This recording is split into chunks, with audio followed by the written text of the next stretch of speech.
Clap. Together? Real pros do it 2 times. Right. Can't get a double clap. Look, you know, we black folks, we're in time, we're in rhythm, right? Go ahead. There you go. It's always that one at the top.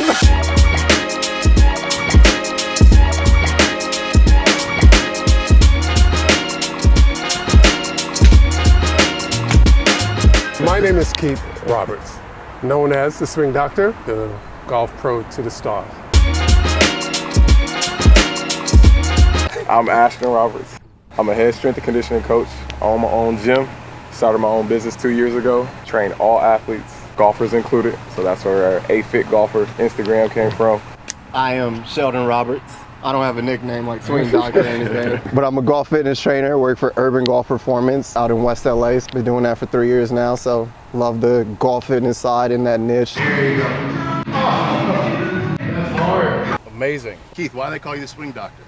Because when you come to me, I basically analyze what your problem is. And in most cases, people have got flaws in the swing. I simply look for the simplest remedy to fix the flaws. It doesn't take, major surgery. Turn. No. But I try and keep it as simple as possible. And within, I don't want to brag, but half an hour, we can diagnose it and implement some things to see some results, changes. Woo! That's the Swing Doctor right there.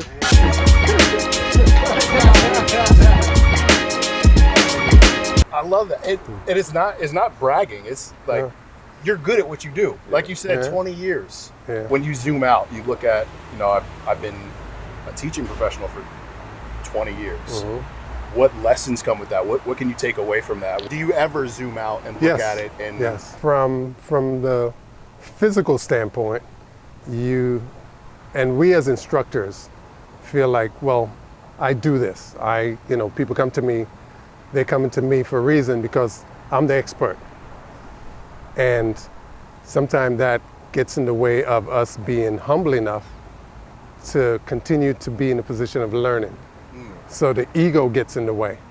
So over the years, I've learned the first thing that I must show is that I am the student first. So they call you the doctor. So you're not Minute Clinic. You go everything from like Kaiser Permanente.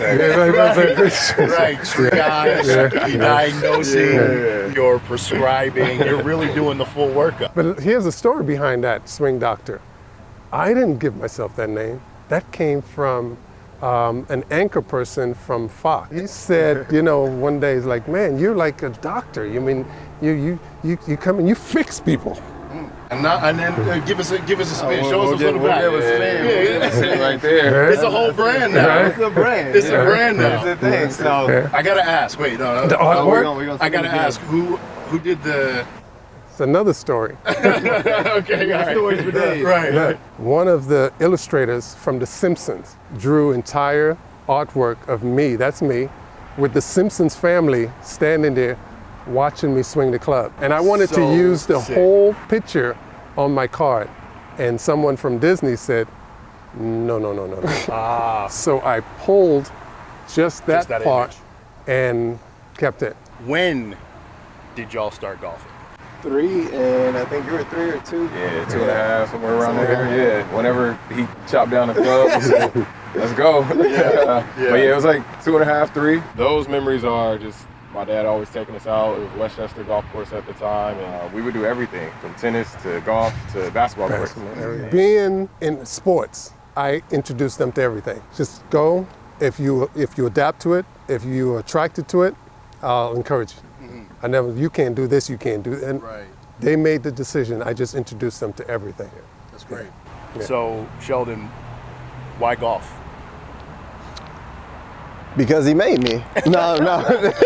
I mean, it clearly stuck with you, right? Like it's a part of. Sort of. Like I'm the outlier, I'll say. So like, now I actually enjoy the game. I hated the game for a while. So honestly, after high school, I stopped playing. Like, from 2010 basically to 2018 when I started working at UGP, I stopped playing the game of golf, probably played about 10 times, maybe less. So I took quite some time off just because it wasn't fun. You took a hiatus from golf. I took a hiatus. I'm still a hothead, like they know that. Like I still get frustrated, but it's a frustration where I'm more so mad at myself for not. It's not before it was more so a competition of me trying to like be so great, and I basically couldn't live up to that. Now I hate hitting bad shots and all that. The game was frustrating.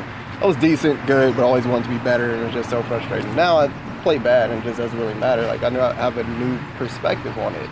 So why golf now? Is because it's actually fun. Like I can actually look back at it now and know that it has taught me valuable lessons.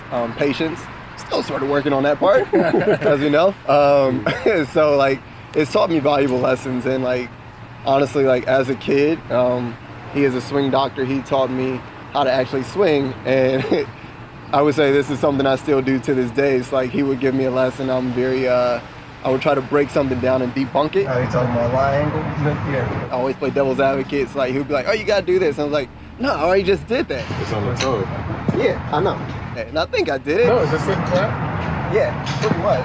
No. Teacher says do something, you do something else, and you think you did it right, but they're saying no, you didn't do it. You're like 2 + 2 is 5. Exactly. What are you talking about? It's like I hit the ball good. I'm in my head and like, God, all right, why is he right? But Right, then, like- yeah, so like now I can actually look back and be like, all right, if my swing is bad, all right, I know who to go to because it's something simple. So, I mean, why golf? Honestly, just because it's something enjoyable now. With him, honestly, coming off back surgery, he's able to play now. And what we do, being able to help with the rehab process and just honestly make it a family business and make it fun. So, Yeah. But here, to add something to that, what's so unique about him, and both of them, is that Shell is addressing a part of the game that the average golfers never look at. Physical. balance as best as possible. So many of my students come in, their hips are locked up. I mean, they can't turn. They say, how do I hit it further? Well, you have to be in the right physical condition to be able to get more out of it. Oh, yeah. So you're going to get strong on that front leg. So he's teaching them from a physical standpoint how to get better at the game. I can show them the fundamentals, the foundation, but if they're not physically prepared, they're not getting the max out of it. Right. And that's the way they come in. Right. Yeah. Every time I'm thinking, it's like, where can I open something up for them? Yeah. The word legacy comes to mind, and I'm hearing that in what you just said.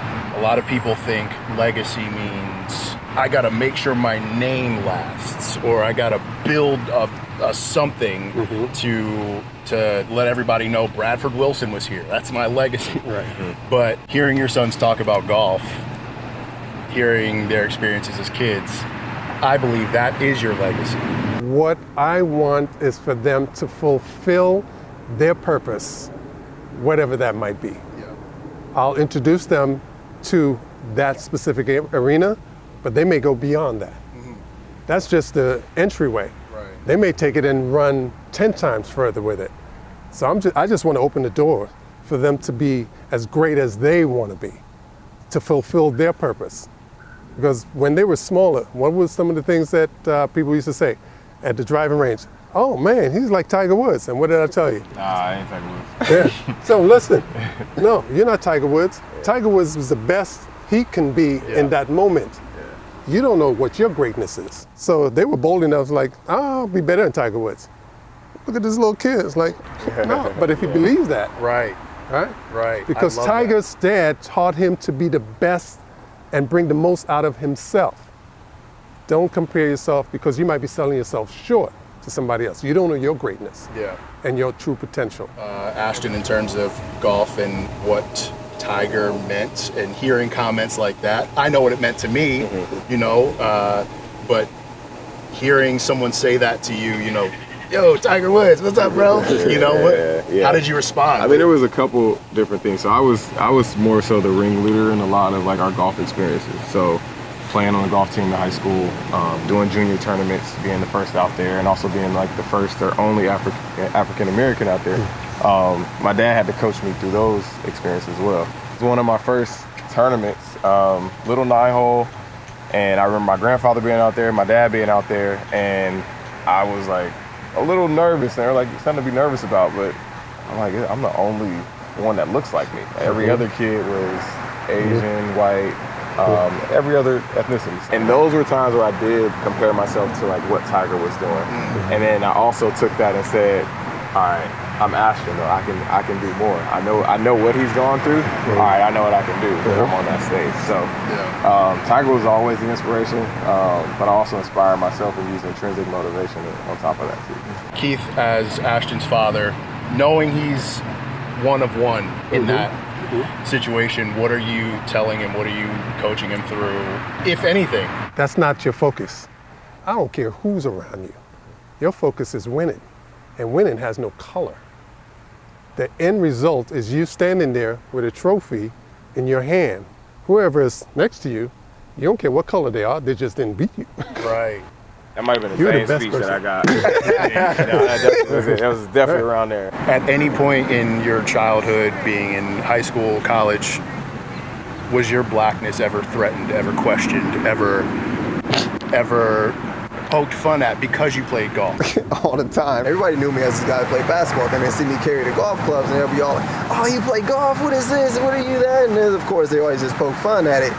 Fast forward to now, like I'm in the golf industry, people know how big it is for business. People are like, hey man, I kind of need golf for business and all that. It's like, exactly. It's pretty funny. So that, I wouldn't say I was part of the first wave of it, but like I feel like we were part of that early There was wave definitely, there was definitely a Tiger boom. Yeah, like, of course. In terms of being questioned, like he said, I was kind of the first wave. But I remember a kid from El Camino Real. I usually don't talk when I play, but the kid really wanted to engage and I was a mute. He's like, I just want to ask him something, but I don't know how to ask him. So the first thing he asked me, he's like, hey, where you from? And it's across the fairway. I'm like, Inglewood. And so I just said just like that, and he's like, oh gosh. okay, all right. My second like, let me make sure I'm not wearing any colors. Exactly. Make That's sure. I'm like, I got on all blue. Balancing's all blue, so I'm already, what's up? But and then he's like, man, you can really hit the ball well, man. Where'd you learn to play? I said, my dad taught me. Don't give any more information than that. So he goes back and he's like, all right, I gotta ask some more questions. Next one, the third question was, have you ever stabbed anybody or got stabbed?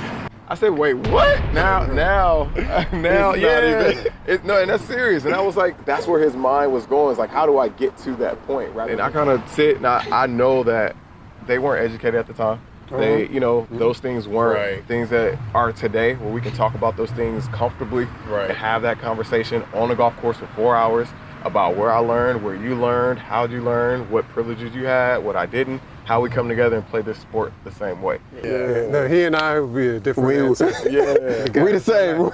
Hey, what is the golf? No. The guy was like, so have you ever stabbed me? Yeah, I stabbed somebody the last time that asked me if I stabbed anybody. And then his 7-iron would have been. The last person asked me that. Look, you don't know where people come from. Don't freaking ask that question. Just don't. Yeah. But the thing is, I always say, ignorance has no barriers. Anytime somebody asks me something like that, or looking like, man, you're black and you're in this industry, I'm a person with ability, regardless of what the color of my skin is. And I would challenge you, ability to ability, regardless of what color you are. And if you think you're white or red or yellow and your ability is better than mine, I respect you. But if you're white and you want me to respect you and you have your ability cannot match mine, you're just ignorant. Mm-hmm. Yeah, you're comparing something you can't control. You can't control. I can't control that. I can control my abilities. Right. So it's not about the color. So you have a lot to learn in terms of who you are, where you are, and where you came from.